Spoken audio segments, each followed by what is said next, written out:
Lo que vamos a explicar en este pequeño videoclip es este punto, la idea kantiana de la ilustración, casi un continuo con los anteriores videoclips de Show Me.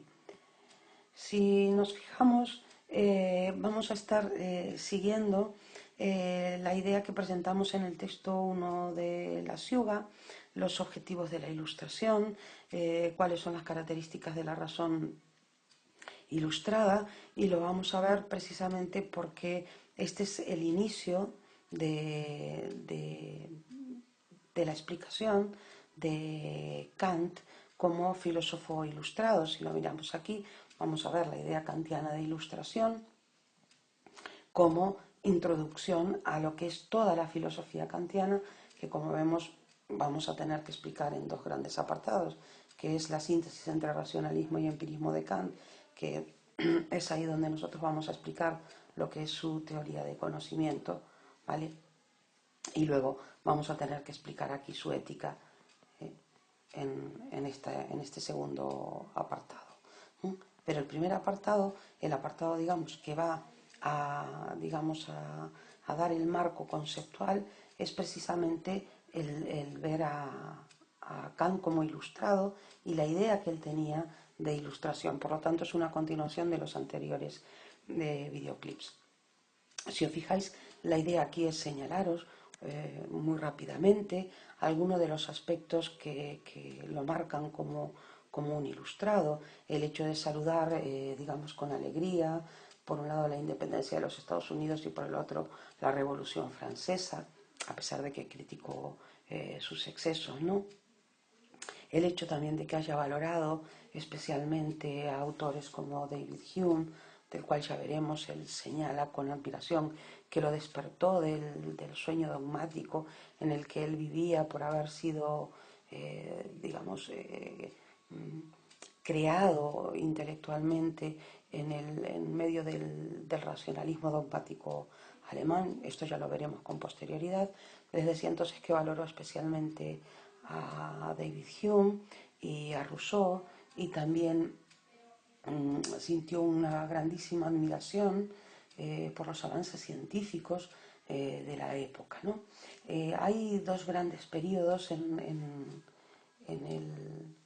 la filosofía kantiana.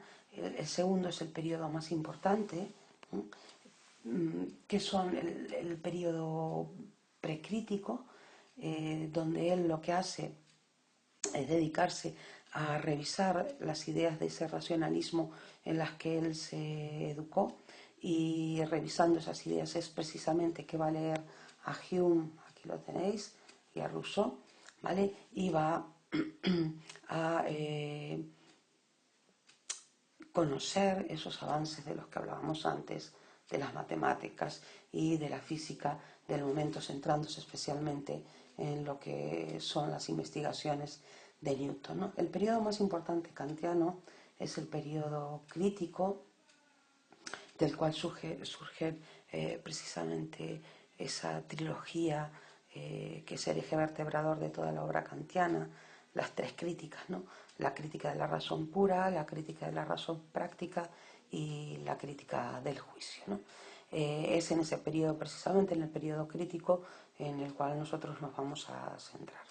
En la página 10 de los apuntes tenéis un texto donde se os intenta indicar, con el cual se os intenta indicar qué es la crítica de la razón pura para Kant, ¿no? Porque a pesar de que aparece solo eso de razón pura en la primera de las obras, crítica de la razón pura, realmente pues la crítica de la razón práctica es la crítica de la razón pura práctica, ¿no? Pero bueno, eso lo explicaremos más adelante. Para Kant, la crítica de la razón pura supone clarísimamente un objetivo ilustrado, porque la crítica de la razón pura es la crítica, el análisis crítico de la facultad de la razón en general. Nosotros habíamos visto anteriormente, en el anterior clip de vídeo, que la razón ilustrada, que es la razón de Kant, porque Kant tiene esa idea de razón, es una razón crítica, que va a autoanalizar sus propios límites. Por lo tanto, la crítica de la razón pura, retomo, es la crítica de la facultad de la razón en general en cuanto o respecto a los conocimientos que puede conseguir esta razón prescindiendo de toda experiencia. O sea, vamos a hacer ese análisis en Kant, ¿vale? Y vamos a hacer ese análisis precisamente para ver cuáles son los límites de la razón y ver si esos límites incluyen o no incluyen a la metafísica. O sea, si es posible o no es posible hacer una metafísica. Este problema, dicho así sin más, parece un problema descontextualizado, pero enseguida, enseguida se los voy a relacionar con la anterior ficha. Nosotros vimos en la ficha curricular de Moderna 1, donde teníamos a Descartes como autor, digamos, central, que después de hacer su teoría de conocimiento, su método y empezar a aplicarlo, él tiene claro que la raíz del árbol del conocimiento es la metafísica. Kant va a plantearse, al hacer una crítica de la razón pura, va a plantearse si la metafísica es posible o no como conocimiento. Esto no es una simple ocurrencia de Kant. Kant había leído a Hume. Y si recordáis, Hume presentó problemas, digamos, grandes, o mostró los grandes problemas que tenía el concepto de sustancia y el concepto de causalidad. Os invito a que reviséis eso para que lo entendáis, ¿no? Entonces, aquí, fijaros, tenemos el problema perdón, de la metafísica, que es el problema de los límites y la extensión del conocimiento. No voy a leer de nuevo este texto, simplemente lo pongo para que veáis cómo viene a cuento de nuevo esta cuestión de salir de la minoría de edad, de utilizar el propio entendimiento, de hacer el uso público de la razón, etcétera, ¿no? Perdón. La idea es entonces que la Ilustración, como nosotros ya vimos, es realmente un proyecto ético y político, porque no voy a insistir sobre esto nuevamente, ¿no? Vale, esto ya está señalado. La idea de la Ilustración entonces es la idea de un proyecto ético político de avance de la humanidad. Acordaros cómo vimos todo el tema de la idea de progreso. Perdón.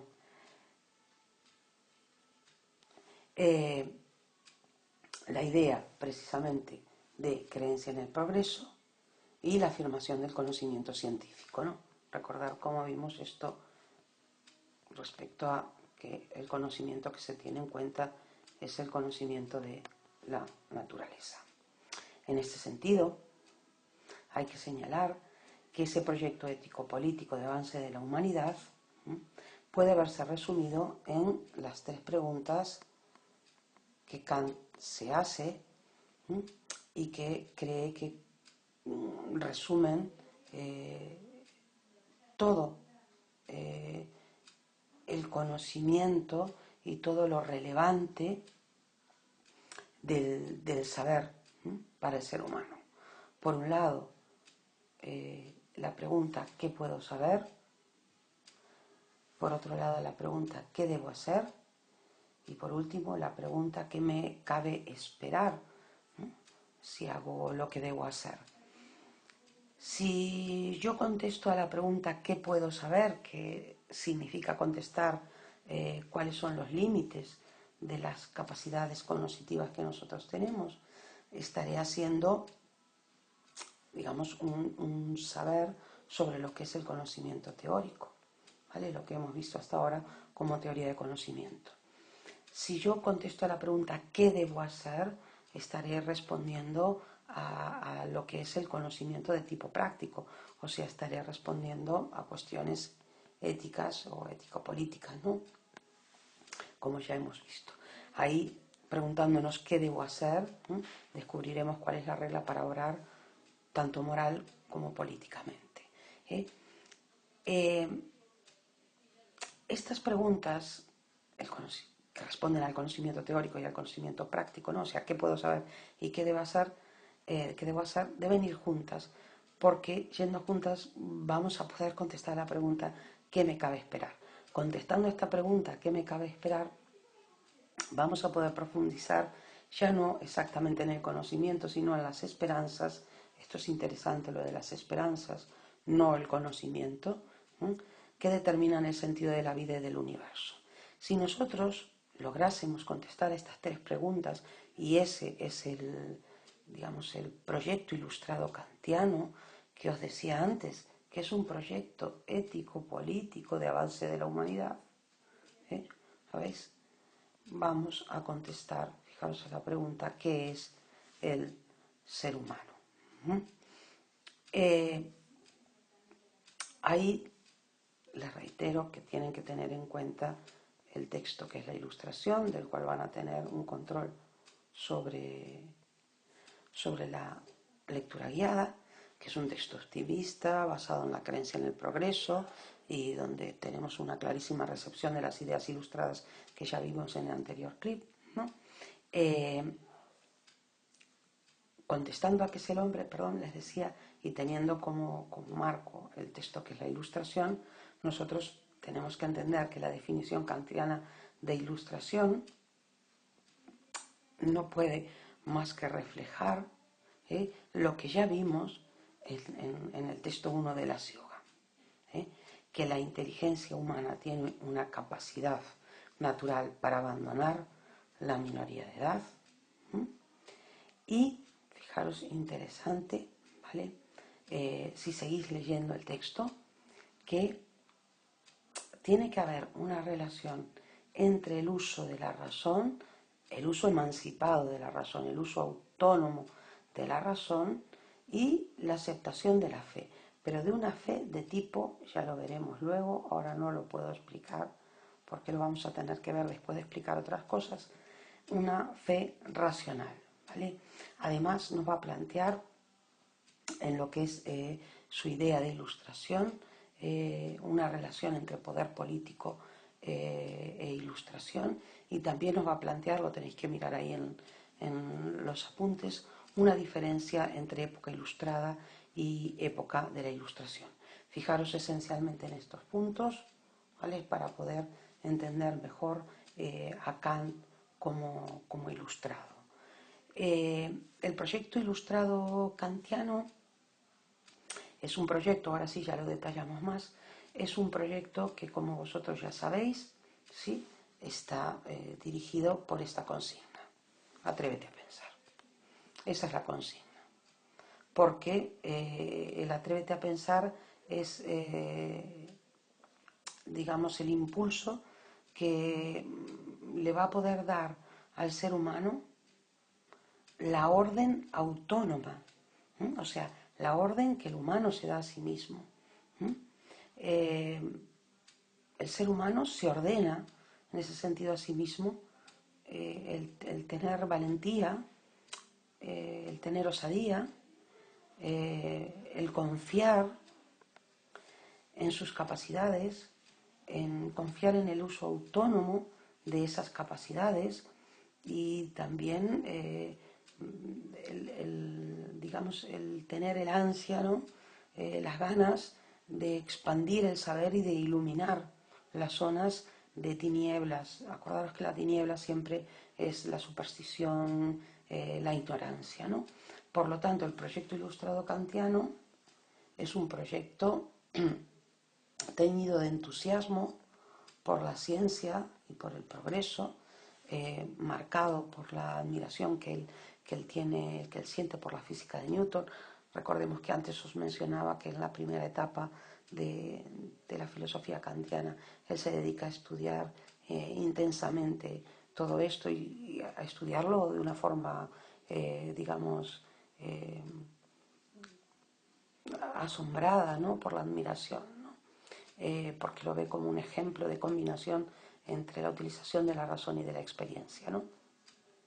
Es un proyecto además que, como ilustrado que es, genera una crítica a cualquier tipo de dogmatismo religioso. Y en ese sentido va en línea con lo que hablábamos antes del deísmo, ¿vale? Aunque el deísmo de Kant es un poco diferente, pero digamos que desde la crítica al dogmatismo religioso, cualquier tipo de dogmatismo religioso, él lo que va a proponer es la defensa de una religión natural. Con religión natural entendemos una religión, digamos, que emerge de los límites, como decíamos antes, de la mera razón. O sea, lo que nosotros podemos decir respecto a la religión, o respecto a Dios, o a la divinidad, únicamente utilizando nuestra razón, nunca desde lo sobrenatural. Además, siguiendo también y utilizando esas nuevas ideas ilustradas que vimos en su momento, va a centrarse en un nuevo concepto de historia, entendiendo la historia como un despliegue de todas las potencialidades de la humanidad, y ese despliegue, obviamente, volvemos a tener la idea de progreso presente. Ese despliegue va a ser un despliegue lleno de avances, de progresos, que a nivel político va a suponer para Kant la unificación que se va a sustanciar en una liga de naciones a nivel mundial, ¿no? La idea de él, por lo tanto, es la idea de una ilustración como una liberación. La ilustración es la culminación de la liberación humana, ¿no? Algo que se ha podido conseguir o que se va a poder conseguir por la razón y por la autonomía del sujeto pensante.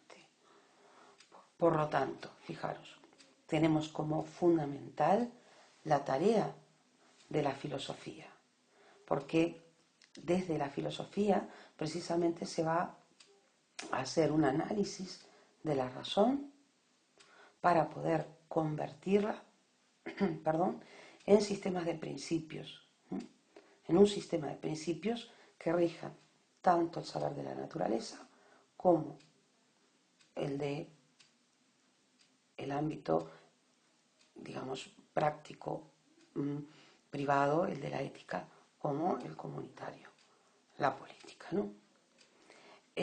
Los fines de esa razón de la que estamos hablando, tenéis que recordar, vuelvo a decirlo, que es una razón ilustrada, ¿vale?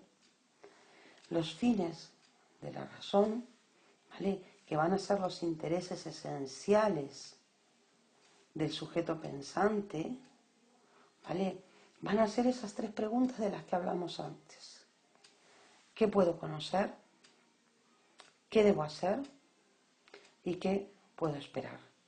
Ya decíamos antes que aquí lo que teníamos sería un conocimiento de tipo teórico. Lo que buscaríamos cuando intentamos responder a la pregunta ¿qué puedo conocer?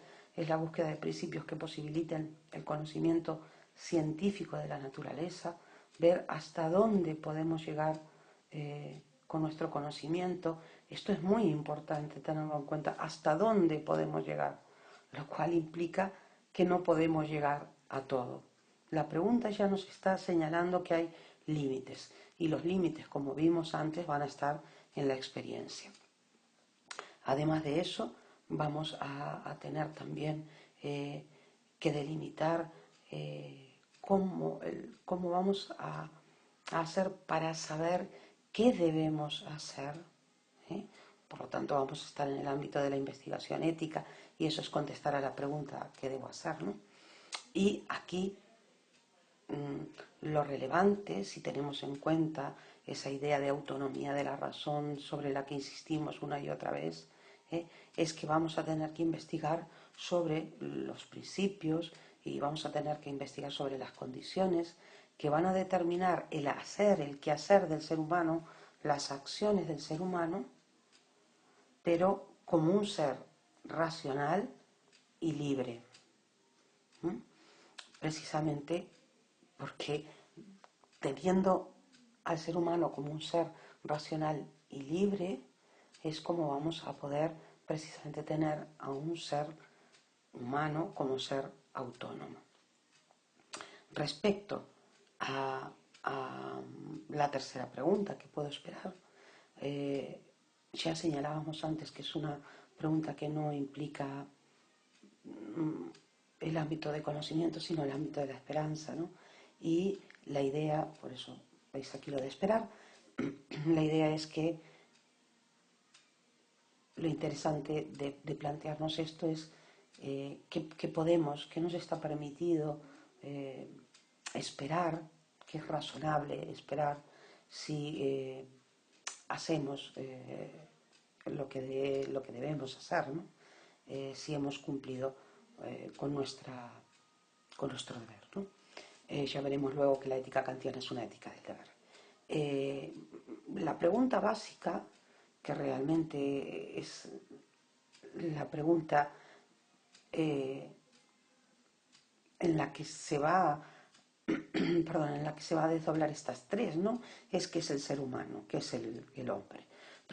Para Kant, preguntarse qué es el ser humano es preguntarse qué puede conocer el ser humano, qué debe hacer el ser humano y qué le cabe esperar. Y la idea de preguntarse qué es el ser humano es la idea de hacer una clarificación racional al servicio de una humanidad, ¿no? Acordaros que teníamos ahí un concepto de humanidad más libre. Por lo tanto, todo esto que estamos viendo, todo es un proyecto ilustrado y por lo tanto estamos viendo clarísimamente a Kant como un ilustrado.